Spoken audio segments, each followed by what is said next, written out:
Rolling. Action. Bro, ಸ್ವಲ್ಪ ಕೈ ಓವರ್ಲಾಪ್ ಮಾಡಿ. Think over. ಓಕೆ ಹಿಂಗ್ ಎದುರ್ಕೊಂಡ್ರಲ್ಲ ಅವಾಗ ವೈಡ್ ಅಲ್ಲ ಗೆಫ್ಟ್. ಆಕ್ಷನ್.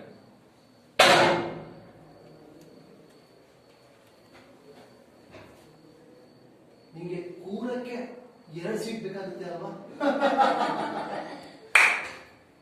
ಕರೆಕ್ಟ್ ಹೇಳಿದೆ ಮೊದ್ಲೇ ನೀರನೆ ತರ ಊದ್ಕೊಂಡಿದ್ಯಾ, ಹಿಂಗೆ ತಿಂತಾ ಇದ್ರೆ ಒಂದಿನ ಡಮ್ ಅಂತ ಹೊಡೆದೋಗ್ಬಿಡ್ತೀಯ. ಕುಡಿಚಿ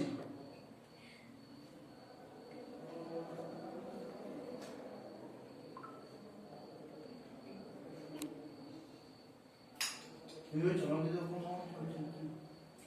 ಇನ್ನೊಂದು ಒಳ ಕಂಡ ನೀರು ಗೊತ್ತಲ್ಲ ಇನ್ನೊಂದು